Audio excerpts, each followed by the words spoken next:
president's use of the word and the reason that he used the word could not be more apparent from the context of his discussion on the podcast. The president made clear that it's not possible to judge the nation's progress on race issues based solely on an evaluation of our country's manners. The fact is that we've made undeniable progress in this country over the last several decades. All right, we have made undeniable progress. Joining us now on the Malzberg panel, C. Edmund Wright, columnist, Breitbart.com, and The American Thinker. David Goodfriend, Democratic strategist, former Deputy Staff Secretary to President Clinton, and that's davidgoodfriend.com. All right, let me start with you, Edmund. The President of the United States going on a podcast show called WTF. I guess it's better than jumping into a bathtub with a woman who bathes naked in Jell-O or drinks breakfast cereal out of it or whatever she does. So I guess it's a step up. And he uses the N-word. Appropriate? Well, apparently, Steve, and from observation, the N-word's perfectly acceptable as long as a person of color uses it. It's only unacceptable when white people use it. So there's a double standard there. But no, it's not appropriate. It's not appropriate for the president to glom on to what happened in Charleston in this way, in any way, shape, or form. And apparently the shooter's other target was the College of Charleston, the most lily-white school in the entire state. I don't know what he would have said had he done that. But no, this is what happens when you get someone from the race grievance wing of the Democrat Party who wins elective office. David? I don't know where to begin. I mean, I disagree with everything your other guest says. And Mark Maron is the host of the show that you're talking about, the podcast. I know Mark Maron. I'm a co-founder. I was a co-founder of Air America Radio, and Mark was one of the hosts of the show.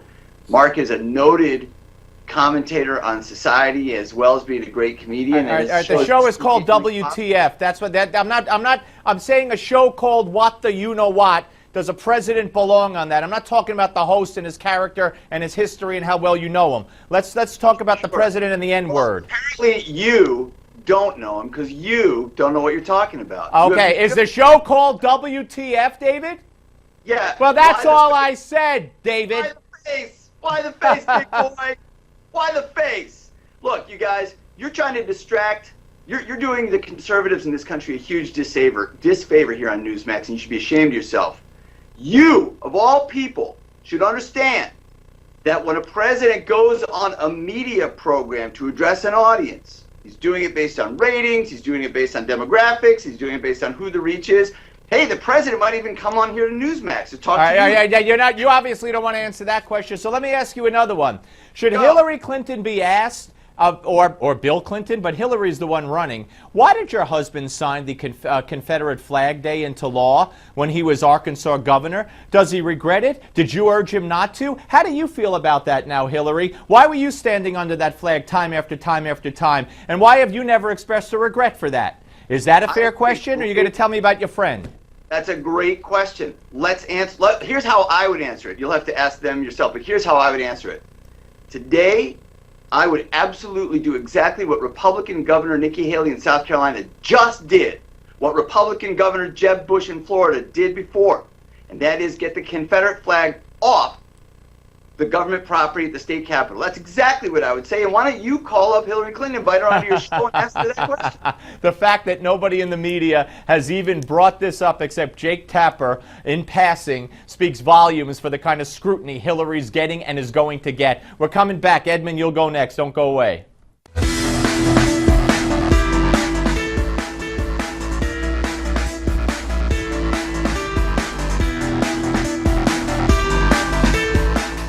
There are a lot of people who wrote these eulogies for Senator Byrd in the newspapers, and I read a bunch of them, and they mentioned that he once had a fleeting association with the Ku Klux Klan. And what does that mean? I'll tell you what it means. He was a country boy from the hills and hollows of West Virginia. He was trying to get elected. Hillary, your husband once justified and legitimized Robert Byrd's affiliation with the Ku Klux Klan, wishing it away by saying he was just trying to get elected. Do you agree with that? Oh, there's so many questions Hillary should be asked, but will never dare to be asked. Edmund, I want you to weigh in on the flag issue that we were discussing with David Goodfriend as we welcome back the panel, David Goodfriend and C. Edmund Wright, and that bite from Bill Clinton as well. Yeah, I mean, the flag issue, I don't know how it, well, I know how, but it shouldn't have been part of this Charleston issue.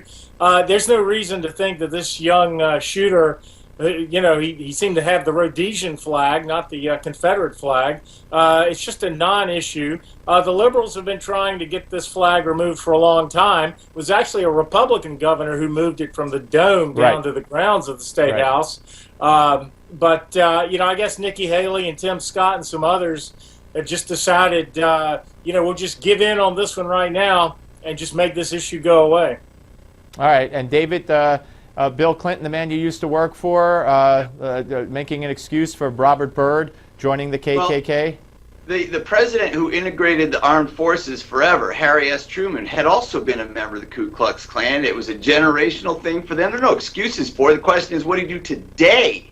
Today, would we allow Harry Truman or anybody else to fly a Confederate flag? Well, no. If we're going to be rational, reasonable Americans about this and say we've come a long way, we don't fly the Confederate flag. I just tend to agree with my opponent here, my colleague, I should say. There is every reason why we should be talking about a lot more than the Confederate flag on a state house. Obviously, I think it should be gone. But where's the conversation about why some clearly mentally disturbed person was allowed to get a gun in the first place? Where are the background checks? Where's the database? Where's the safety that should be put in place when it comes to guns? What would have indicated, David, what had he been to a psychologist? I mean, I don't know this. Had he been to a psychologist or psychiatrist, how would you have known or anybody have known that he was mentally, whatever you said? How would anybody know that?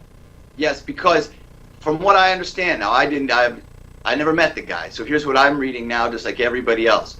What I'm reading now is that he had definite signs of mental illness and that he acquired the gun not through the permitting process, but it was rather through a loophole. This is exactly the kind of loopholes. Wait. He had signs of mental illness. So Edmund, there are lots of people who fear that Barack Obama on his way out the door is going to sign every executive order against the Second Amendment you could think of, including, if you've ever seen a shrink or a psychologist, you can't own a gun, and then let the courts deal with it and he'll just be out of here.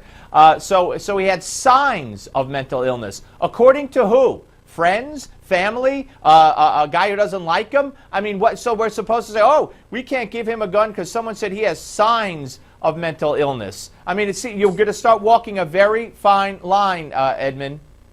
Yeah, if you do that, people who might be in the initial stages of needing some treatment are not ever going to get it because they're going to be stigmatized, and it won't just stop at guns. They'll use that, to stigmatize you and prevent you maybe from owning a boat someday or a sports car. Who knows? So you're right. It's a slippery slope. I think what we have to realize is there's bad people that do bad things, and there's no amount of laws that are going to get rid of that because we already have plenty of laws against what Dylan Roof did today, and he still did it. This is where, I don't know, the leftists just can't seem to grow up and admit that the world's not perfect and we'll never perfect it. Oh, come on. Why is it that we have more murders per capita than any other country in the industrialized world with 300 million guns in the hands of anybody and everybody, while 70% of NRA members, 70%, think David, David. Wait, let David finish. Go ahead, David. 70%. Wait, David, 70%. To make this point. Yeah, go ahead, David. The vast majority of NRA members, so let's set aside the general public because the number is even higher. The vast majority of NRA members believe that background checks are... All right, well, then you know what, David? I'll tell you what, David. If the overwhelming majority of Americans want background checks, then then they should vote out their representatives who don't go for it. Instead, Republicans scored a landslide after the Connecticut school shooting, and the issue went bye-bye. So I don't understand that this mantra from the left that, oh, everybody wants it. Well, then why wasn't it done? Why is it dead politically? Because the NRA? Yes. Yeah, all right. There's the boogeyman of the moment, ladies and gentlemen. The NRA. I know it. All right, Edmund, final word, quickly. Yeah, the vast majority of murders by gun in this country are committed by people who illegally have the guns. Adding more restrictions to law-abiding citizens, Not going to help anything. All right, David Goodfriend, C. Edmund Wright, great discussion. Thank you both. Larry Kudlow is next here, folks, CNBC senior contributor. Don't go away.